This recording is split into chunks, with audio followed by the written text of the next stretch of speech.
Hello hi ನಮಸ್ಕಾರ ಎಲ್ಲರಿಗೂ. ಎಲ್ಲರೂ ಹೇಗಿದ್ದೀರಾ? ಚೆನ್ನಾಗಿದ್ದೀರಾ ಅಂತ ಅಂದ್ಕೊಂಡಿದ್ದೀನಿ. ನಿಮ್ಮ ಪ್ರೀತಿಯ ಚಾನಲ್ ಪಯಣಿಗ ಪ್ರದೀಪ್ಗೆ ಸ್ವಾಗತ ಸುಸ್ವಾಗತ. ಇವತ್ತು ಮಾರ್ಚ್ 15 ಶನಿವಾರ ಬೆಳಗಿನ ಸಮಯ 8 ಗಂಟೆ. ನಾವು ಹೊರಟಿದ್ದೀವಿ ಒಂದು ಹೊಸ ಸ್ಥಳಕ್ಕೆ. ನಾವು ಹೋಗ್ತಾ ಇರೋ ಈ ಪ್ಲೇಸು ಡೈರೆಕ್ಟಾಗಿ ರಾಮಾಯಣಕ್ಕೆ ಸಂಬಂಧಪಟ್ಟ ಸ್ಥಳ ಆಗಿರುತ್ತೆ. ಸೊ ಇದು ನೆಲಮಂಗಲ ಸೈಡ್ ಇರೋದರಿಂದ ಈ ನೆಲಮಂಗಲ ಸೈಡ್ ತುಮಕೂರು ರೋಡಲ್ಲಿ ಇದು ನನ್ನ ಮೊದಲನೆಯ ಟ್ರಿಪ್ ಆಗಿರುತ್ತೆ. ಆ್ಯಕ್ಚುಲಿ ಈ ಪ್ಲೇಸ್ ಬಗ್ಗೆ ನನಗೆ ಯಾರೂ ರೆಫರ್ ಏನೂ ಮಾಡಿಲ್ಲ.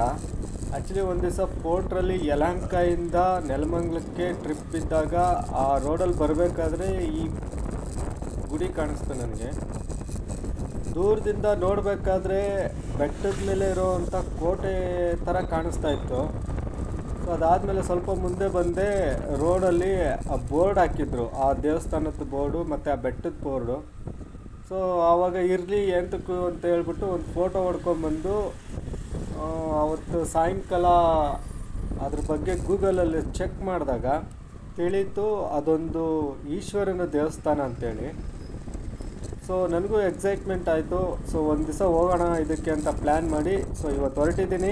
ನೋಡೋಣ ಬನ್ನಿ ಆ ದೇವಸ್ಥಾನ ಹೇಗಿರುತ್ತೆ, ಎಷ್ಟು ಇಂಟ್ರೆಸ್ಟಿಂಗ್ ಆಗಿರುತ್ತೆ ಅಂತ ತಿಳ್ಕೊಳ್ಳೋಣ. ಬನ್ನಿ ಮತ್ತು ನಮ್ಮ ಪಯಣವನ್ನು ಸ್ಟಾರ್ಟ್ ಮಾಡೋಣ. ಸೊ ಈಗ ಹೋಗ್ತಾ ಇರೋ ಪ್ಲೇಸ್ ಹೆಸರು ಬಂದು ಬರ್ದಿ ಬೆಟ್ಟ ಅಂತೇಳಿ. ಇದು ನೆಲಮಂಗಲ ತಾಲೂಕಲ್ಲಿ ಬರುತ್ತೆ. ಸೊ ನೆಲಮಂಗಲ ಟೌನ್ ಆದಮೇಲೆ ತುಮಕೂರು ರೋಡಲ್ಲಿ ಒಂದು 3 ಕಿಲೋಮೀಟ್ರ್ ಮುಂದೆ ಹೋಗಿ ಅಲ್ಲಿ ಮತ್ತೆ ರೈಟ್ ಹೊಡ್ಕೊಂಡು ಆ ರೈಟ್ ಹೊಡ್ಕೊಂಡಾದಮೇಲೆ ಮತ್ತೆ ಒಂದು 3-4 ಕಿಲೋಮೀಟ್ರ್ ಒಳಗಡೆ ಹೋಗ್ಬೇಕಾಗತ್ತೆ. ಇದು ಡೈರೆಕ್ಟಾಗಿ ರಾಮಾಯಣಕ್ಕೆ ಲಿಂಕ್ ಆಗಿರೋದ್ರಿಂದ ಫುಲ್ ಎಕ್ಸೈಟ್ಮೆಂಟಲ್ಲಿದ್ದೀನಿ. ಯಾಕಂದರೆ ಇದೇ ಫಸ್ಟ್ ಟೈಮು ಒಂದು ರಾಮಾಯಣಕ್ಕೆ ಸಂಬಂಧಪಟ್ಟಂಥ ಸ್ಥಳಕ್ಕೆ ಹೋಗ್ತಾ ಇರೋದು. I am so happy. Actually ಈ ಪ್ಲೇಸ್ ಬಂದು ಸನ್ರೈಸು ಮತ್ತು ಸನ್ಸೆಟ್ ನೋಡೋದಕ್ಕೆ ತುಂಬ ಒಳ್ಳೆ ಪ್ಲೇಸ್ ಅಂತ ಹೇಳಿದ್ರು. ಸೊ ಅದೇ ಪ್ರಕಾರ ನಾನೇನು ಮಾಡಿದೆ, ರಾತ್ರಿ ಮಲಗಬೇಕಾದ್ರೆ 3 ಗಂಟೆಗೆ ಅಲಾರಾಮ್ ಇಟ್ಟು ಮಲಗಿದೆ. ಬಟ್ ಎದ್ದೊಳಕ್ಕಾಗಲಿಲ್ಲ. ಸೊ ಅದಕ್ಕೆ ಲೇಟಾಗಿ ಹೋಗ್ತಾ ಇದ್ದೀನಿ. ಸನ್ರೈಸು ನೋಡೋಕ್ಕಾಗಿಲ್ಲ, ಈವ್ನಿಂಗು ಸನ್ಸೆಟ್ಟು ನೋಡೋಕ್ಕಾಗಲ್ಲ, ಯಾಕಂದರೆ ಡ್ಯೂಟಿ ಮಾಡಬೇಕು. ಸೊ ಫ್ರೆಂಡ್ಸ್, ಸಿಲ್ಕ್ ಬೋರ್ಡು ಬಿಟ್ಟಾಯಿತು. ಸೊ ಇಲ್ಲಿಂದ ಸ್ಟ್ರೈಟ್ ಒಂದೇ ರೋಡು ಯಶವಂತಪುರದವರೆಗೂ.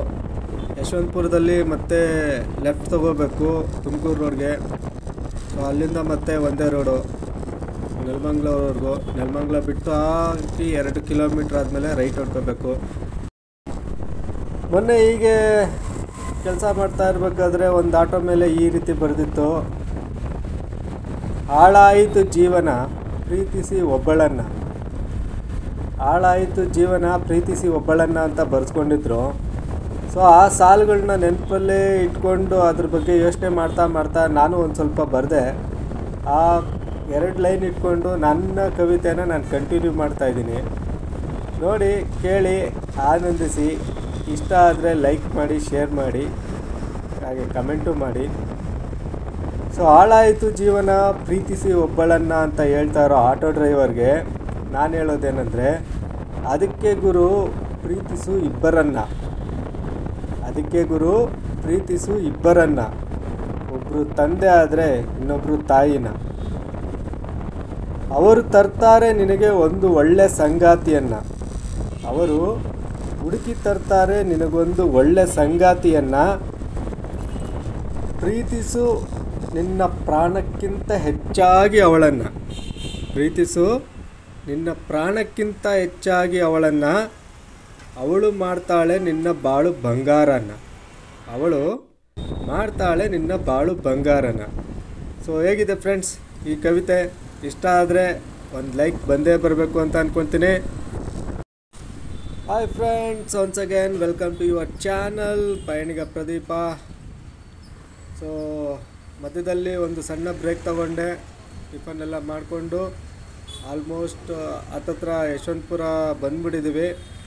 ಸೊ ಇಲ್ಲಿಂದ ಮುಂದೆ ಹೋಗಿ ಲೆಫ್ಟ್ ತೊಗೊಂಡ್ರೆ ತುಮಕೂರು ರೋಡ್ ಹೈವೇಗೆ ಎಂಟ್ರಿ ಆಗ್ತೀವಿ.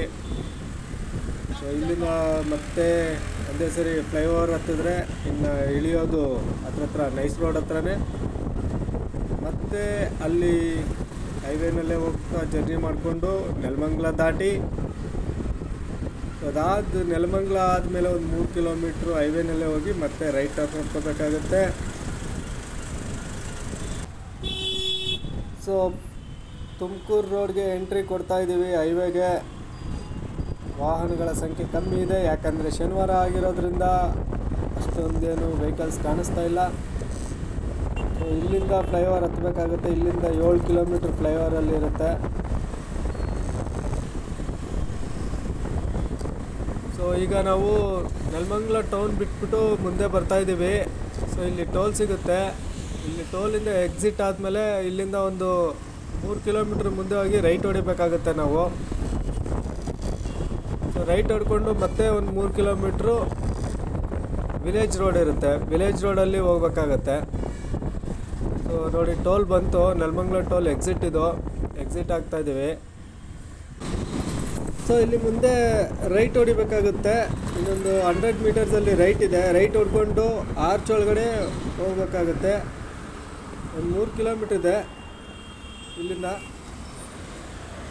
ಸ್ವಲ್ಪ ರೈಟು ಹೊಡ್ಕೋಬೇಕಾದ್ರೆ ಹುಷಾರಾಗಿ ನೋಡಿ ಹೊಡ್ಕೋಬೇಕು, ಯಾಕಂದರೆ ವೆಹಿಕಲ್ಸು ತುಂಬ ಸ್ಪೀಡಾಗಿ ಬರ್ತಾ ಇರುತ್ತೆ. ಒಂದು ಸೆಕೆಂಡ್ ಯಾಮಾರಿದ್ರು ಜೀವಕ್ಕೆ ಅಪಾಯ ಇರುತ್ತೆ. ಸೊ ಹಿಂದೆ ಮುಂದೆ ನೋಡಿಕೊಂಡು, ಯಾಕಂದರೆ ಆ ಕಡೆಯಿಂದನೂ ಬರ್ತಾ ಇರ್ತಾರೆ ವೆಹಿಕಲ್ಸು. ಈವನ್ ಆಪೋಸಿಟ್ ರೋಡಿಂದನೂ ಬರ್ತಾ ಇರ್ತಾರೆ ಸರ್ವಿಸ್ ರೋಡಲ್ಲಿ. ಸೊ ನೋಡಿ, ಇಲ್ಲಿ ರೈಟ್ ಹೊರಟಿದ್ದೀವಿ. ಈ ಆರ್ಚ್ ಒಳಗಡೆಯಿಂದ ಇಲ್ಲಿಂದ ಇನ್ನೊಂದು 3 ಕಿಲೋಮೀಟ್ರ್ ಹೋಗ್ಬೇಕು ಒಳಗಡೆ. ಸೊ ಇಲ್ಲಿಂದ ವಿಲೇಜ್ ರೋಡೇ ಇರುತ್ತೆ. ಹಾಯ್ ಫ್ರೆಂಡ್ಸ್, ಇವಾಗ ಆಲ್ಮೋಸ್ಟ್ ರೀಚ್ ಆಗಿದ್ದೀವಿ ಬೆಟ್ಟದ ಹತ್ರ. ಇಲ್ಲಿಂದ ಐ ಥಿಂಕ್ ಇನ್ನೊಂದು 3 ಕಿಲೋಮೀಟ್ರ್ ಇರ್ಬೋದು. ಮುಂದೆ ಈ ರೋಡಲ್ಲಿ ಹೋಗಿ ಲೆಫ್ಟ್ಗೆ ಸಣ್ಣ ರೋಡ್ ಬರುತ್ತೆ. ಆ ರೋಡಲ್ಲಿ ಲೆಫ್ಟ್ ಹೊಡ್ಕೋಬೇಕು ಅನಿಸುತ್ತೆ, ಯಾಕಂದರೆ ಅಲ್ಲೊಂದು ಬೋರ್ಡ್ ನೋಡಿದ್ದೆ ನಾನು. ಸೊ ಆ ಬೋರ್ಡ್ ಆದಮೇಲೆ ಲೆಫ್ಟ್ ಹೊಡ್ಕೋಬೇಕು ಅನಿಸುತ್ತೆ. ನೋಡಿ, ಅಲ್ಲಿ ಕಾಣಿಸ್ತಾ ಇದೆಯಲ್ಲ, ಅದೇ ಬೆಟ್ಟಕ್ಕೆ ಹೋಗ್ಬೇಕು ಇವಾಗ ನಾವು. ಸೊ ಈ ಮೊಬೈಲಲ್ಲಿ ಕ್ಯಾಪ್ಚರ್ ಆಗುತ್ತೋ ಇಲ್ಲ ಗೊತ್ತಿಲ್ಲ, ನೋಡೋಣ ಬನ್ನಿ. ಹತ್ರ ಹೋಗಿ ತೋರಿಸ್ತೀನಿ. ಸೊ ಇಲ್ಲೊಂದು ಬೋರ್ಡ್ ಹಾಕಿದ್ದಾರೆ, ರೋಡ್ ಸೈಡಲ್ಲೇ ಬೋರ್ಡ್ ಹಾಕಿದ್ದಾರೆ, ಬೆಟ್ಟಕ್ಕೆ ದಾರಿ ಅಂತ. ಸೊ ಅವತ್ತು ಅದೇ ಬೋರ್ಡ್ನ ನೋಡಿ ನಾನು ಗೂಗಲಲ್ಲಿ ಚೆಕ್ ಮಾಡಿದ್ದು.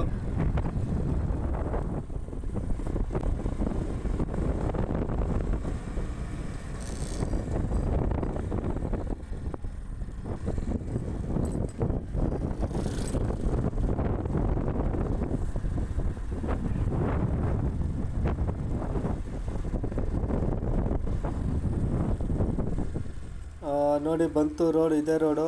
ಸೊ ಇದೇ ಬೋರ್ಡ್ನ ನಾನು ಅವತ್ತು ನೋಡಿದ್ದು. ಸೊ ಇಲ್ಲಿ ಬರೆದಿದ್ದಾರೆ ನೋಡಿ, ಈ ಬೋರ್ಡ್ನ ನೋಡಿ ನಾನು ಅವತ್ತು ಗೂಗಲಲ್ಲಿ ನೈಟ್ ಹೋಗಿ ಚೆಕ್ ಮಾಡಿದಾಗಲೇ ಗೊತ್ತಾಗಿದ್ದು ಈ ಪ್ಲೇಸು ಡೈರೆಕ್ಟಾಗಿ ರಾಮಾಯಣಕ್ಕೆ ಲಿಂಕ್ ಆಗಿರೋ ಪ್ಲೇಸ್ ಅಂತೇಳಿ. ಆಲ್ಮೋಸ್ಟು 10 ಗಂಟೆ ಆಗಿದೆ. 2 ಅವರಲ್ಲಿ ನಾವು ಇಲ್ಲಿಗೆ ರೀಚ್ ಆಗಿದ್ದೀವಿ. ಐ ಥಿಂಕ್ ನಮ್ಮ ಮನೆಯಿಂದ ಇದು 70 ಕಿಲೋಮೀಟ್ರ್ ಇತ್ತು. ಐ ಥಿಂಕ್ ಬೆಂಗಳೂರು ಸಿಟಿ ಅಂದರೆ ಮೆಜೆಸ್ಟಿಕ್ಕಿಂದ ಒಂದು 50 ಕಿಲೋಮೀಟ್ರ್ ಆಗ್ಬೋದು. ಕೆರೆನೂ ಇದೆ. ಕೆರೆನೂ ತುಂಬ ಚೆನ್ನಾಗಿ ಮೇಂಟೈನ್ ಮಾಡಿದ್ದಾರೆ, ಕಾಣಿಸ್ತಾ ಇದೆ ಇಲ್ಲಿಂದ. ರೋಡು ಪರವಾಗಿಲ್ಲ, ಸಿಮೆಂಟ್ ರೋಡು ಹಾಕಿದ್ದಾರೆ. ಸೊ ಬಂಡೆಗಳು ಇರೋದ್ರಿಂದ ಒಂದು ಸ್ವಲ್ಪ ಚಿರತೆಗಳ ಕಾಟ ಇದೆಯೇನೋ ಅಂತ ಅಂದ್ಕೊಂಡಿರ್ತೀನಿ. ಫುಲ್ ಬಂಡೆಗಳೇ ಕಾಣಿಸ್ತಾ ಇದ್ದಾವೆ.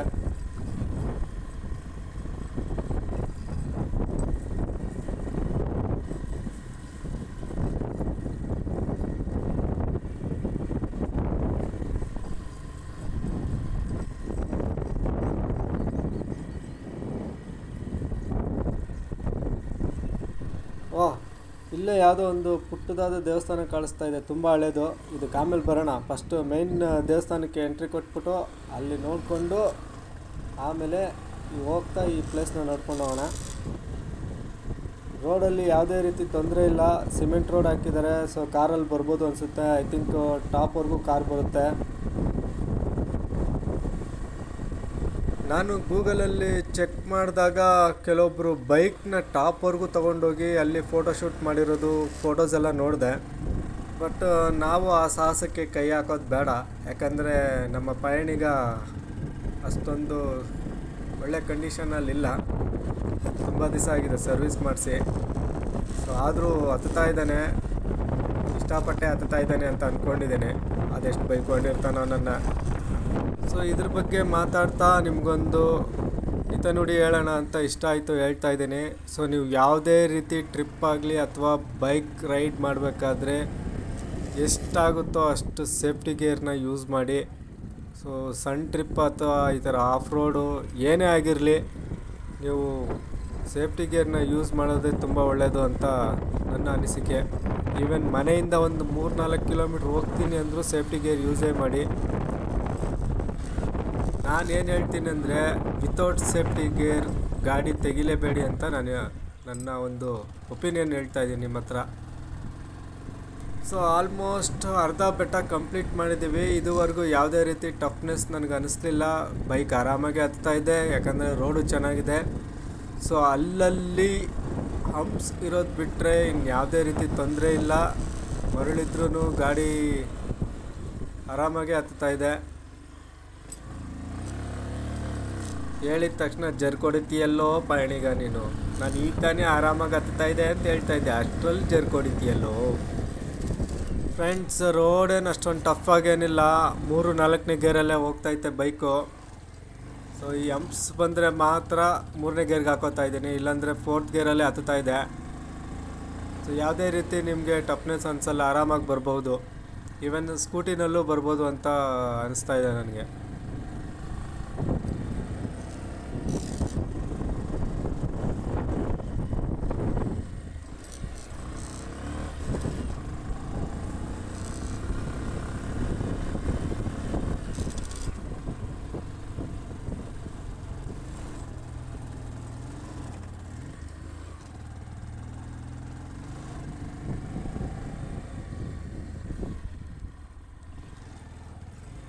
ಓಕೆ ಫ್ರೆಂಡ್ಸ್, ಕೊನೆಗೂ ಬಂದು ತಲುಪಿದ್ದೀವಿ ಮೇಲ್ಗಡೆ. ಆಲ್ಮೋಸ್ಟು ಇಲ್ಲಿವರೆಗೂ ಕಾರ್ಗಳು ಬರ್ಬೋದು. ಸೊ ಇಲ್ಲಿ ಯಾರೋ ಇಬ್ಬರು ಕೂತಿದ್ದಾರೆ. ಐ ಥಿಂಕ್ ಇಲ್ಲೇ ಗಾಡಿ ಪಾರ್ಕ್ ಮಾಡೋದು ಒಳ್ಳೆಯದು ಅಂತ ಅಂದ್ಕೊಂಡಿದ್ದೀನಿ. ಯಾಕಂದರೆ ಬಿಸಿಲು ತುಂಬ ಇದೆ. ಸೊ ಮರದ ನೆರಳಲ್ಲೇ ಹಾಕಿದ್ರೆ ನಮ್ಮ ಪಯಣಿಗನು ತಣ್ಣಗಿರ್ತಾನೆ. ಸೊ ಮರದಲ್ಲಿ ಪಾರ್ಕ್ ಮಾಡೋದೇ ಒಳ್ಳೆಯದು.